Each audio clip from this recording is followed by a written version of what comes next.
శ్రీ గణేశ పురాణము ఉపాసనాఖండము 85వ అధ్యాయము.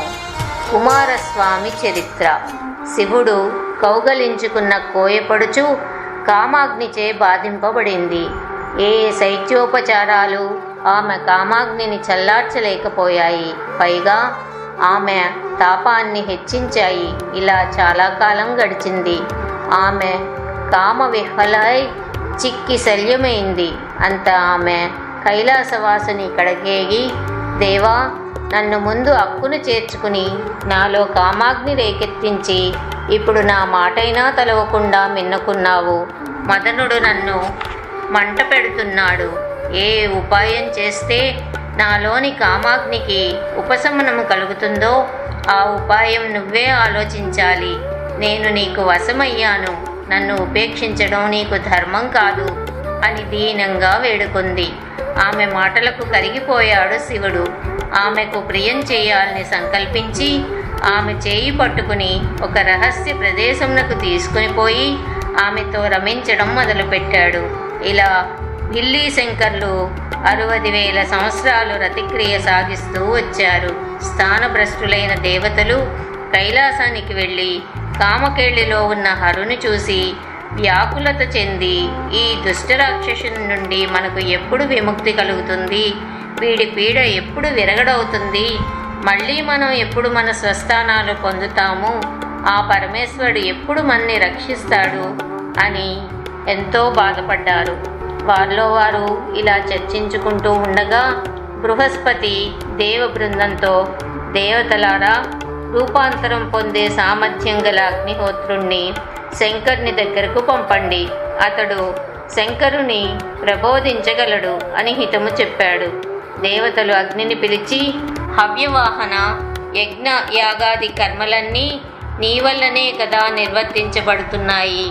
ఉదకములకు నీవే కదా కారణభూతుడవు. దేవతలకు నువ్వే కదా ముఖానివి. నువ్వు సముద్రంలో బడబాగ్ని రూపంలో ఉన్నావు. అగ్ని కార్యం నిర్వర్తించేవారు నిన్ను ఆహవనీయాది నామాలతో పూజిస్తారు. మానవుల్లో జఠరాగ్ని రూపంలో ఉండి వారు భుజించే పదార్థాలని నిర్ణింపచేస్తున్నావు. ఓ అగ్నిదేవా, నువ్వు సమస్త ప్రాణులను ఉద్దీపింపచేస్తూ సమస్త సందుల్లోనూ సంచరిస్తూ ఉంటావు. నువ్వు త్రిమూర్త్యాత్మకుడవు.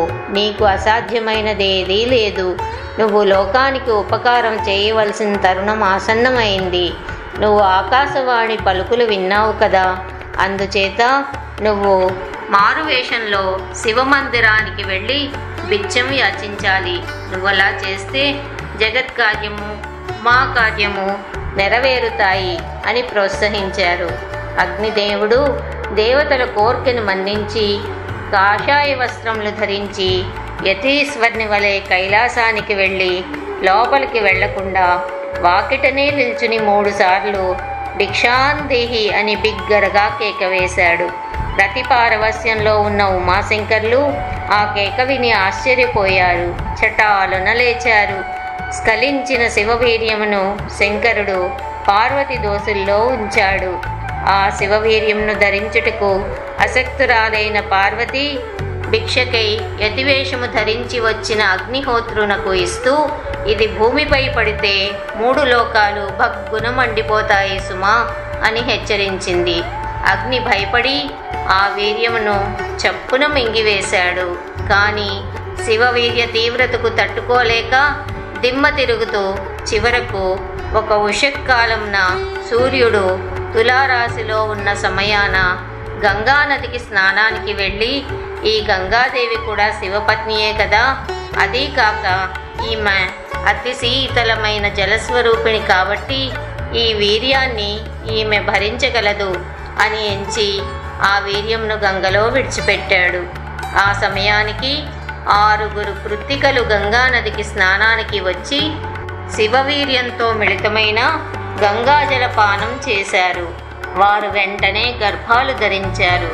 అది గమనించి అగ్నిహోత్రుడు అంతర్ధానమయ్యాడు. కృత్తికలు గంగ నుండి బయటకు వచ్చి వస్త్రాలు ధరించి వారి వారి ఇళ్లకు వెళ్ళిపోయారు. వారిలో గర్భధారణ చిహ్నాలు ప్రస్ఫుటంగా గోచరించడం చూసి వారి భర్తలు వారిని బహిష్కరించారు. కృత్తికలు తిరిగి గంగా తీరానికి చేరి అక్కడ ఉన్న రెల్లుగడ్డిలో వారి వారి గర్భాలను దించుకున్నారు.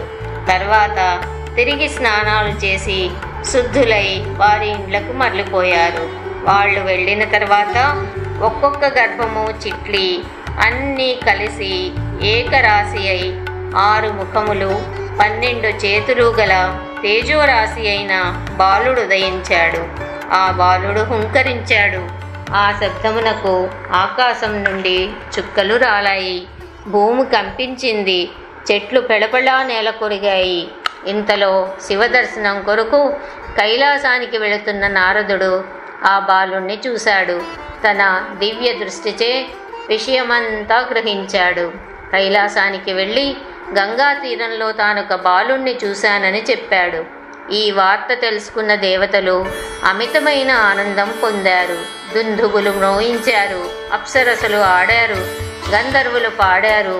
నారదుడు పార్వతితో, అమ్మా, నేనిటు వస్తూ గంగా తీరంలో నీ కుమారుని చూశాను. పిల్లవాని చక్కదనం ఏమని చెప్పను? ఆ బాలుని రూపం ముందు జయంత వసంతులు సైతం నిల్వలేరు. అతడి గర్జనలకు ముల్లోకాలు తల్లడిల్లిపోతాయి. పిల్లవాడు మిక్కిలి బల సంపన్నుడు. చుక్కల్లో చంద్రుడు లాంటి చక్కదనం గల అతి మనోహరమైన బాలుణ్ణి ఏకాకిగా గంగ ఒడ్డును విడిచిపెడతావా జగన్మాత అని పార్వతితో చెప్పి చెప్పున అంతర్ధానమయ్యాడు. పార్వతీదేవి వెంటనే బాలుడున్న చోటకు వెళ్ళింది. 85వ అధ్యాయం సమాప్తం.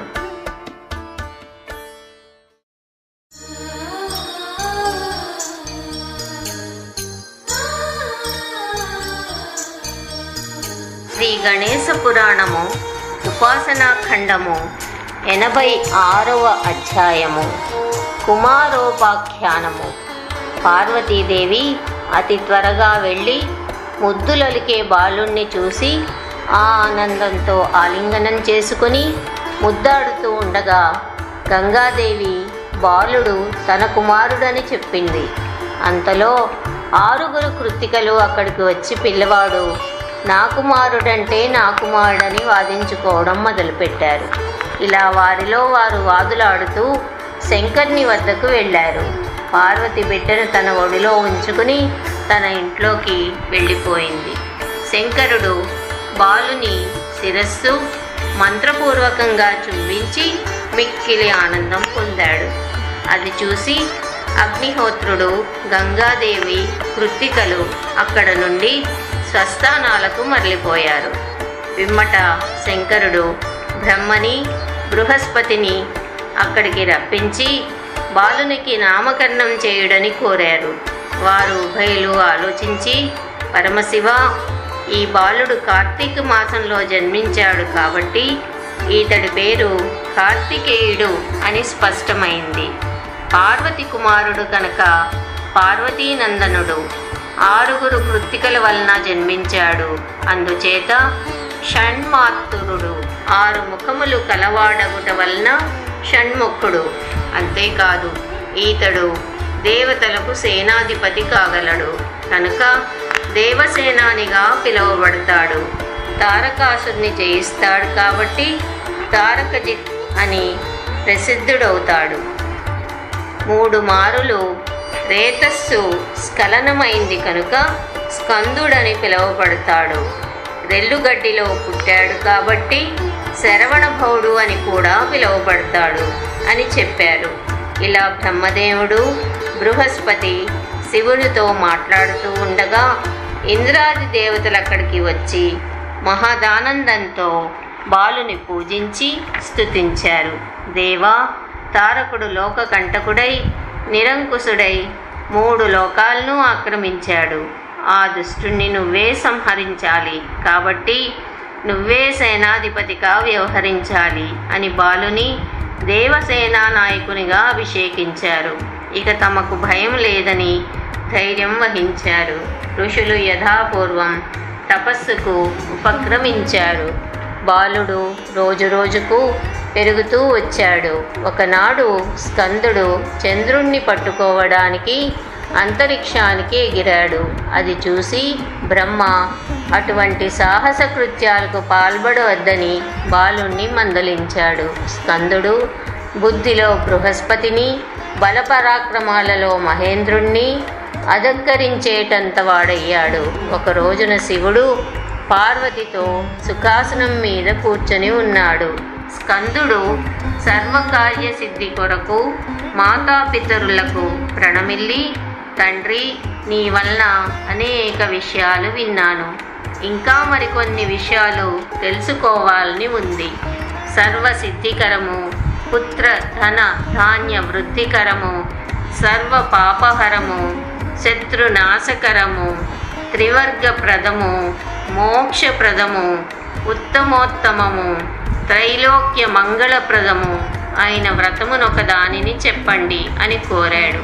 అప్పుడు శంకరుడు, నువ్వు అడిగిన ప్రశ్న చాలా సమంజసంగా ఉంది. అందరికీ శుభములనిచ్చేది, కోర్కెలు తీర్చేది అగు వ్రతమునొక దానిని చెప్తాను విను. ఆ వ్రతము దారిద్ర్య నాశకరము, పుత్ర పౌత్రాభివృద్ధికరము, మంగళకరము. అదే గణేశ వ్రతము. ఆ వరద గణపతి వ్రతం ఆచరించిన వారు అజేయులవుతారు. అట్టివారు 3 లోకాల్లోనూ పూజింపబడతారు. ఆ వ్రతమునకు మించిన వ్రతము మరి ఒకటి లేదు అని స్కందునితో పలికారు. వ్రత విధానము, దాని మహత్యము, వ్రతం ప్రారంభించవలసిన రోజు, ఈ వివరాలన్నీ చెప్పమని కుమారుడు శివుని కోరాడు. 86వ అధ్యాయం సమాప్తం.